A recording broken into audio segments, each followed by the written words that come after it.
తెలంగాణలో 30 నెలల పాలన పూర్తి చేసుకున్న కాంగ్రెస్ ప్రభుత్వ పాలనపై ప్రతిపక్షాల నుంచి సినిమా డైలాగ్స్ వినిపిస్తున్నాయి.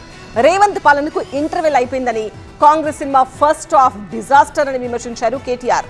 అయితే రేవంత్ ప్రజాపాలన సినిమా చూసి కేటీఆర్ మైండ్ బ్లాంక్ అయిందని కౌంటర్ ఇచ్చింది కాంగ్రెస్ పార్టీ.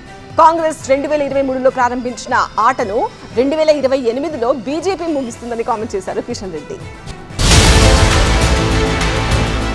తెలంగాణ రాజకీయాల్లో అధికార కాంగ్రెస్ ప్రతిపక్ష బీఆర్ఎస్ పార్టీల మధ్య మాటల యుద్ధం రోజు రోజుకు మరింత ముదురుతోంది. గత కొన్ని రోజులుగా తెలంగాణ పాలిటిక్స్ లో సినిమా డైలాగ్స్ పేలుతున్నాయి. సీఎం రేవంత్ రెడ్డి నేతృత్వంలోని కాంగ్రెస్ ప్రభుత్వ పాలన సగం సమయం పూర్తవడంతో ఆయన పాలనను సినిమాతో పోల్చారు BRS working president KTR. Revanth పాలన ఫస్ట్ హాఫ్ పూర్తిగా విఫలమైందని, డిజాస్టర్ అంటూ కేటీఆర్ తీవ్ర విమర్శలు చేశారు. సినిమా ఫస్ట్ హాఫ్ డిజాస్టర్ అయినప్పుడు సెకండ్ హాఫ్ పై ఎలాంటి ఆశలు ఉండవో కాంగ్రెస్ ప్రభుత్వ పనితీరు కూడా అలాగే ఉండదని ఆరోపించారు. రేవంత్ ప్రభుత్వానికి ఇంటర్వెల్ అయిపోయిందని, ఇక ఇంటికి పంపడమే మిగిలిందన్నారు కేటీఆర్. మరి సినిమా ట్రైలర్ చూడంగానే చెప్పేంత సత్తా ఉన్న, తెలివితేటలున్న తెలంగాణకు మరి ఇంటర్వెల్ అయ్యేపాయి రేవంత్ రెడ్డిది.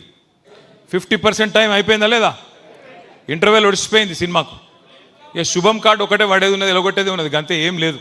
First half utter flop, first half disaster. 50% time అయిపోయింది, డిజాస్టర్. కేటీఆర్ వ్యాఖ్యలకు సినిమా స్టైల్లోనే స్ట్రాంగ్ కౌంటర్ ఇచ్చింది కాంగ్రెస్ పార్టీ. 10 ఏళ్లు కేసీఆర్ కుటుంబం తెలంగాణ ప్రజలకు దోపిడీ సినిమా చూపించిందన్నారు కాంగ్రెస్ ఎమ్మెల్యే వేముల వీరేశం. కేసీఆర్ దోపిడీ సినిమాకి తెరదించింది సీఎం రేవంత్. ప్రజాపాలన సినిమా చూసి కేటీఆర్ కు మైండ్ బ్లాక్ అయిందన్నారు.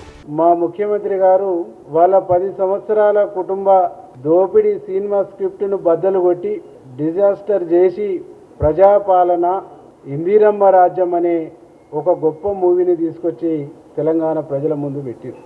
ఈ మూవీ మా ముఖ్యమంత్రి గారి స్పీడ్ చూసిన తర్వాత కేటీఆర్ గారికి దిమ్మ తిరిగిపోయి మైండ్ బ్లాక్ అయి, మహిళలు, రైతులు, యువత సహా అన్ని వర్గాల ప్రజలకు ఇచ్చిన హామీల అమలులో రేవంత్ రెడ్డి విఫలమయ్యారని ఆరోపించింది బీజేపీ.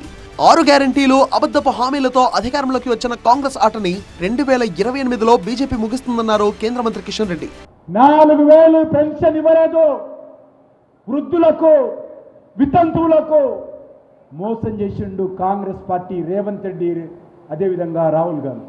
దీనికి ఎవరు బాధ్యత వహిస్తారు? రేవంత్ రెడ్డి హామీల అమలుకు. నేను ఒకటే రేవంత్ రెడ్డిని అడుగుతా ఉన్నాను, రేవంత్ రెడ్డి గారు, మీరు ఆట మొదలు పెట్టారు. భారతీయ జనతా పార్టీ 28లో ఆట ముగించే విధంగా కృషి చేస్తుందని మనవి చేస్తూ, మొత్తానికి తెలంగాణ రాజకీయాల్లో ప్రత్యర్థులను టార్గెట్ చేసేందుకు సినిమా డైలాగ్స్ పేల్చడంలో ఏ పార్టీ తగ్గడం లేదు.